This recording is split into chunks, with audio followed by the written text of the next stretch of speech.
देखिए क्वेश्चन है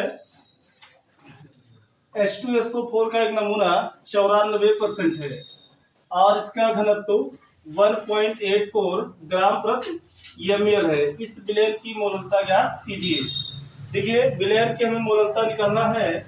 इसका सॉल्यूशन देखिए क्या होगा। दरअसल मोलरता होती क्या है, तो 1000 ग्राम में उपस्थित विलय के मोलों की संख्या विलयन की मोलरता कहलाती है। इसमें देखिए H2SO4 यानी साफ सल्फ्यूरिक अम्ल दिया है 94% है। तो 94% किसमें है, तो 100 ml में H2SO4 की मात्रा जो है 94% है। क्योंकि जब प्रतिशत की बात करता है तो हम बात करते हैं 100 की, ठीक है। तो देखिए इसमें प्रश्न जो है दिया है H2SO4 का एक नमूना है जो कि 94% है। इनके कहने का मतलब है कि 100 ml में H2SO4 अर्थात H2SO4 क्या है, विलेय है। H2SO4 का भार दिया है, का भार स्मॉल लेटर का W दे रहा है 94% का मतलब 94 GM अर्थात 94 ग्राम। हमें चाहिए विलेय का भार। तो देखिए विलेय का भार निकालूंगा तो विलेय का अणुभार। अब विलेय का अणुभार क्या होता है, स्मॉल लेटर का एम से रिप्रेजेंट करता हूं। देखिए हाइड्रोजन का एटॉमिक नंबर जो है 1, एटॉमिक मास भी क्या मानूंगा, 1 ही मानूंगा। लेकिन हाइड्रोजन का परमाणु क्रमांक 2 है, यहाँ पे लिखूंगा 2 into का 1। सल्फर का एटॉमिक नंबर होता है 16। तो इसका एटॉमिक मास जो होगा 16 टू 32 यानी 16 दूना 32 होगा। ये हमारे पास आ गया 32 प्लस ऑक्सीजन के 4 अणु है। ऑक्सीजन का एटॉमिक नंबर 8 होता है अर्थात परमाणु क्रमांक 8 होता है। तो 8 दूनी 16 इसका जो बनेगा एटॉमिक मास बनेगा यानी 16 आएगा। इसको थोड़ा सा कैलकुलेशन कर लिया जाए तो 2 1 2 आएगा प्लस का 32 प्लस का 16 की टेबल 4 टाइम्स रीड करूंगा तो आएगा 16 4 जा 64। अब इसको ऐड कर लीजिए, 4 में 2 ऐड करोगे तो 6, 6 में 2 ऐड करूंगा तो आएगा 8, 6 और 3 ऐड करूंगा तो आएगा 9। अर्थात जो है मैं कह सकता हूं कि H2SO4 का जो है H2SO4 का जो अणुभार है वो 98 है। अब हमें इस चीज की और जरूरत होती है क्योंकि मोललता इक्वल टू होता है विलेय के मोल बटे विलायक का भार। तो विलायक का हमें चाहिए भार, तो विलायक का भार कैसे निकालूंगा, चूंकि घनत्व दे रखा है 1.84 ग्राम प्रति ml है। तो चूंकि घनत्व इक्वल टू होता है फार्मूला, घनत्व इक्वल टू होता है द्रव्यमान बटे आयतन, द्रव्यमान बटे आयतन। तो यहां से द्रव्यमान निकालिए तो द्रव्यमान इक्वल टू आएगा हमारे पास द्रव्यमान इक्वल टू होता आएगा आयतन इंटू घनत्व।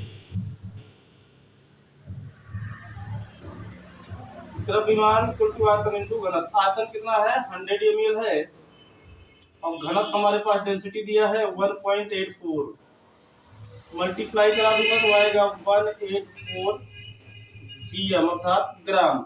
लेकिन हमें चाहिए विलायक का द्रव्यमान, ये तो पूरे विलयन का द्रव्यमान है।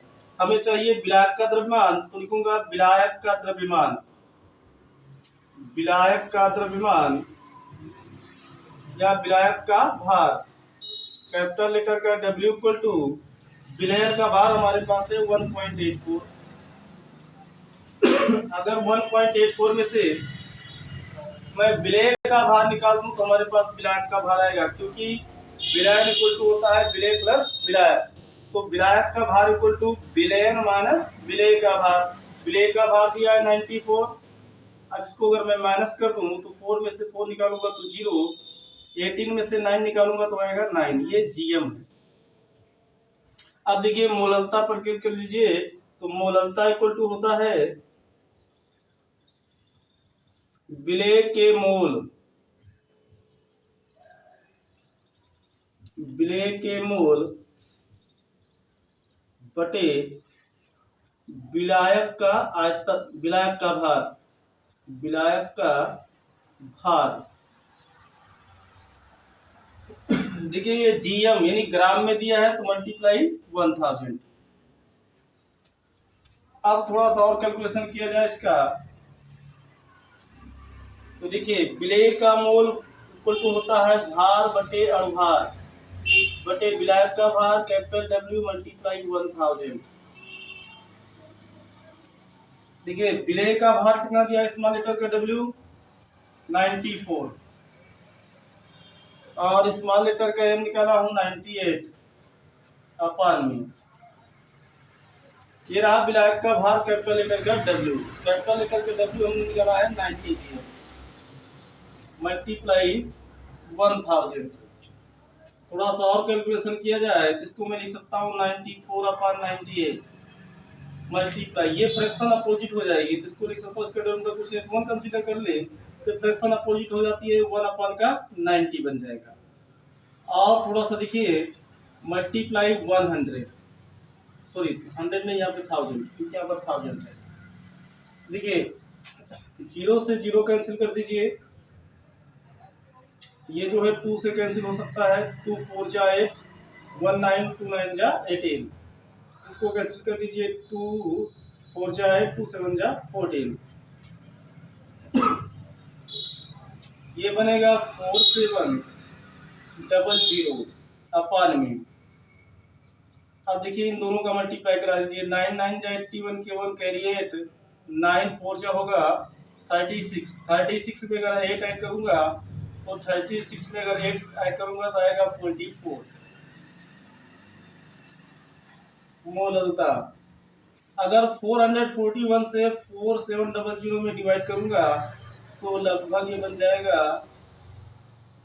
10.65 मोललता। ये आपका आंसर होगा।